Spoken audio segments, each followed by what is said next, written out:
હવે આદિ કર્મયોગી એટલે શું કે આદિજાતિ જે ગામો છે એની અંદર જે છેવાડાના ઘરમાં જે પણ કોઈ વિકાસવાળું કોઈ વ્યક્તિ રહી ગયું છે, જેને કોઈ પણ યોજનાનો લાભ નથી મળ્યો, એવામાં આપણે આદિ સાથી તરીકે બધા ભેગા થઈએ.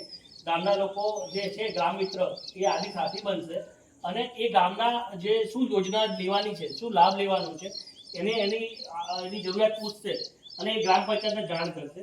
એટલે આદિવાસી ઘરને જે છેવાડાનું રહી ગયું છે, જેને આજ સુધી સરકારનો કોઈ લાભ નથી મળ્યો, એવા વ્યક્તિનો શોધ કરવાની છે, એનો સર્વે કરવાનો છે અને આદિ કર્મયોગી તરીકે આપણે આદિ સાથી તરીકે આપણે જોડાવાનું છે ગ્રામ પંચાયત અંતર્ગત અને એક આદિ કર્મયોગી તરીકે આપણે બહાર ઉભરી આવવાનું છે અને ગામનો સરકાર કરવાનો છે.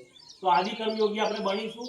એનું કામ શું હશે કે જે આદિવાસી ઘર છે એ છેવાડાનું છે, જેનો કોઈ લાભ નથી મળ્યો, એને કોઈ પીવાનું પાણીનો લાભની જરૂર હોય, આરોગ્યની જરૂર હોય કે ભાઈ શિક્ષણ ક્ષેત્રની જરૂર હોય, તો એ ગ્રામ પંચાયતને જાણ કરશે અને આદિ કર્મયોગી અભિયાન અંતર્ગત એના ગામને એ સુવિધા પૂરી પાડવામાં આવશે અને એ ઠરાવવામાં આવશે.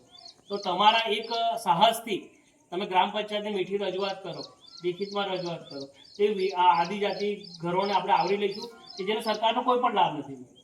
એટલે એને આદિ કર્મયોગી અભિયાન અંતર્ગત આવરી લેવાનું છે.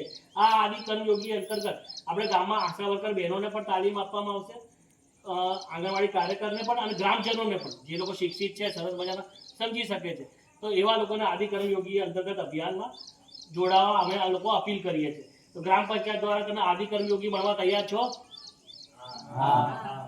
આદિ સાથી બનવા તૈયાર છો? તો આજથી આપણે બધા આદિ કર્મયોગી સાથી છીએ. સર્વાનુમતે ઠરાવ પસાર. ચલો, થેન્ક યુ.